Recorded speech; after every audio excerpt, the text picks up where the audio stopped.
कोई नई चीज मिलती है तो मन बहुत खुश होता है, लेकिन कुछ ही दिनों बाद वही चीज पुरानी और उबाऊ लगने लगती है। जो वस्तु कल तक हमारा परम लक्ष्य थी, आज वही चीज हमारे लिए उबाऊ बन चुकी है। इस चीज के पीछे क्या कारण है, कभी सोचा है आपने? अगर वो चीज या वो लक्ष्य वास्तविक सुख नहीं था तो वास्तविक सुख क्या है?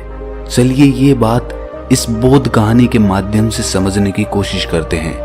इससे पहले कि आप इस कहानी में खो जाएं, इस चैनल को सब्सक्राइब जरूर कर लें। तो चलिए कहानी शुरू करते हैं। एक आदमी सर्वोच्च सुख की तलाश में था। उस सुख को ढूंढते ढूंढते एक धनी सेठ के पास पहुंच गया और उससे कहा कि तुम्हारे पास तो खूब सारा धन है, तो क्या तुम्हें तुम्हारा सर्वोच्च सुख मिल चुका है? वो धनी सेठ उस आदमी से कहता है कि कैसा सुख? मेरे पास उतना धन नहीं है जितना कि राजा के पास है, मेरे पास भी उतना ही धन होना चाहिए था। इसके बाद वो आदमी एक गरीब आदमी के पास पहुंच जाता है और कहता है कि क्या तुम्हारे पास कोई सुख है? वो गरीब आदमी कहता है कि मुझे आज का भोजन मिल गया, यही मेरा सुख है। अगर मैं कल के भोजन के बारे में सोचूंगा तो दुखी हो जाऊंगा, क्योंकि कल का भोजन मुझे मिलेगा या नहीं मिलेगा इसका मुझे कुछ पता नहीं है। तब वो आदमी एक ऐसे आदमी के पास जाता है जिसके पास खाने के लिए बहुत कुछ होता है। तब वो उस आदमी से पूछता है कि तुम्हारे पास तो खाने के लिए बहुत कुछ है, तो तुम्हारे पास तो सर्वोच्च सुख होगा ही। तब वो आदमी कहता है कि कैसा सुख? आज के भोजन में नमक ज्यादा डाल दिया, मैं इसे नहीं खा सकता, इसे फेंक कर मैं दूसरा भोजन बनवा रहा हूँ। जैसा मैं हमेशा खाता हूँ मुझे वैसा ही स्वादिष्ट भोजन चाहिए, आज मैं बड़ा दुखी हूँ। इसके बाद वो आदमी एक सम्मानित और प्रतिष्ठित आदमी के पास पहुंच जाता है और उनसे कहता है कि आपके पास तो इतना मान सम्मान है, आपको तो आपका सर्वोच्च सुख मिल ही गया होगा। तब वो प्रतिष्ठित आदमी कहता है कि कैसा सुख? मैं तो बहुत दुखी हूँ। मेरा एक दूसरा मित्र है जिसे देखते ही सब उसकी तरफ खींचे चले जाते हैं, कोई मेरे पास नहीं आता जब वो मेरे साथ होता है। मुझे उस आदमी से अधिक सम्मान और प्रतिष्ठा चाहिए और उसके लिए मैं कुछ भी कर सकता हूँ। तब उस आदमी ने सोचा कि इन सबसे ऊपर का सुख काम वासना का सुख है, और जिस आदमी के पास काम वासना भरपूर होगी वो आदमी तो सर्वोच्च सुख को प्राप्त कर ही गया होगा।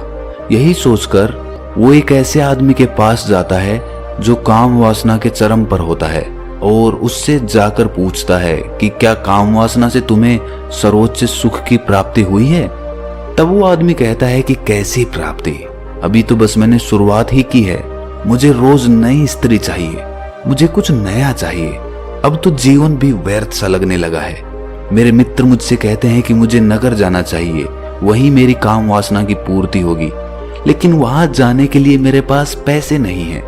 मुझे इसके लिए पहले अधिक धन कमाना होगा। सबकी बातें सुनकर उस आदमी को कहीं भी सर्वोच्च सुख नहीं दिखा। तब उसने तय किया कि वो बुद्ध के पास जाएगा और इसीलिए वो बुद्ध से मिलने के लिए निकल जाता है और बुद्ध के पास जाकर उन्हें प्रणाम करके उनसे कहता है कि हे तथागत, मैं बहुत दूर से आया हूँ। मैंने सुना है कि आप सबकी समस्याओं का समाधान कर देते हैं, क्या आप मेरी समस्या का भी हल कर देंगे? तब तथागत बुद्ध कहते हैं कि कहो, क्या जानना चाहते हो?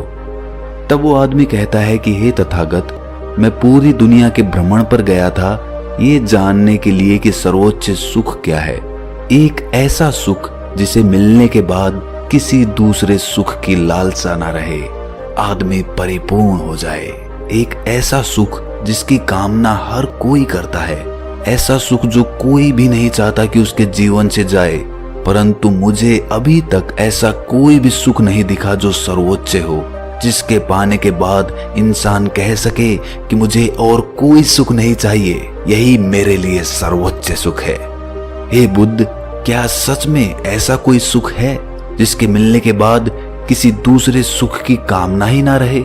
तब बुद्ध उस आदमी की बात सुनकर कहते हैं कि तुमने इस दुनिया का भ्रमण करके क्या जाना कि ये दुनिया कैसी है, यहाँ सबका सुख कैसा है? तब वो आदमी कहता है कि हे बुद्ध, यहाँ पर सबका सुख अलग अलग है, किसी का भी सुख एक समान नहीं है, सबकी परिभाषा यहाँ पर अलग अलग है। यहाँ पर कोई सुखी होने के लिए राजा की तरह बहुत सारा धन दौलत चाहता है, तो कोई काम वासना में अपना सुख खोज रहा है, कोई भोजन में सुख खोजता है, तो कोई मान सम्मान और प्रतिष्ठा में सुख खोजता है, कोई किसी के दुख में अपना सुख खोजता है। तब बुद्ध ने कहा कि क्या ऐसा करने से उनको सुख की प्राप्ति हुई? तब वो आदमी कहता है कि हे बुद्ध, मैंने देखा है कि जब मनुष्य अपने सुख तक पहुंचता है, जो वो चाहता है वो उसे मिलता है, तब वो उसे पाते ही पागलों की तरह झूम उठता है। उसे इससे खुशी मिलती है, लेकिन ये सब कुछ समय के लिए ही होता है। कुछ समय बाद इस सुख की महत्ता कम हो जाती है और फिर से वो सुख खोजने लगता है, और यही चक्र निरंतर चलता रहता है। और सुख को खोजने के लिए वो आदमी और ज्यादा दुखी होता रहता है। वो आदमी कहता है कि हे बुद्ध, ये कैसी दुनिया है जो सुखी होने के लिए दुख को खोज रही है। तब बुद्ध मुस्कुराने लगते हैं और कहते हैं कि एक बात बताओ कि क्या जो राजाओं की तरह धन दौलत चाहता था, क्या उसके पास धन दौलत की कोई कमी थी? और जो काम वासना को चाहता था, उसके पास काम वासना की कमी थी? और जो स्वादिष्ट भोजन चाहता था, क्या उसके पास 2 वक्त के भोजन की कमी थी? तुमने देखा कि इनके पास किसी भी चीज की कोई कमी नहीं थी, फिर भी ये सब दुखी थे। और इसका कारण यही है कि इन सब को अपना सुख दिखता ही नहीं, बस कुछ दिखता है तो वो कमी। दूसरों के पास जो है उसे पाने में सुख नहीं है, बल्कि सुख का मजा तो तब आता है जब आपके पास जो कुछ भी होता है उसका भरपूर आनंद लिया जाए। हम अपनी आंखों से दुनिया देख सकते हैं, प्रकृति का सौंदर्य देख सकते हैं, दूसरों की भावनाओं को पढ़ सकते हैं, लेकिन हम अपनी आंखों से देखते क्या हैं? हम केवल वासना को ही देखते हैं। एक ऐसी वासना जो केवल सुख का लालच देकर दुख की ओर ले जाती है, और तब हम फिर से दुखी हो जाते हैं।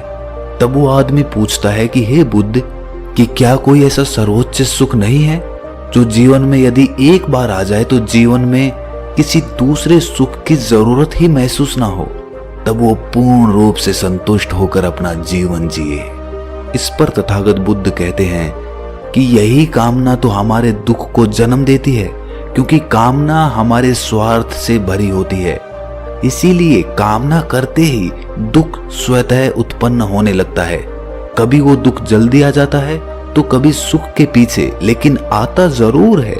इस दुनिया में सर्वोच्च सुख जैसा कुछ नहीं होता। सुख कितना ही बड़ा क्यों ना दिखे, उसके पीछे दुख हमेशा रहता है। एक सुख तुम्हारे लिए सर्वोच्च हो सकता है, लेकिन यही सुख दूसरे के लिए छोटा हो सकता है। जहां भी तुम सुख की कामना करोगे वहां तुम्हें दुख अवश्य मिलेगा, और जहां तुम्हें दुख मिलेगा वहां सुख अवश्य आएगा। यदि तुम दुख से मुक्त होना चाहते हो तो तुम्हें सुख से भी मुक्त होना पड़ेगा।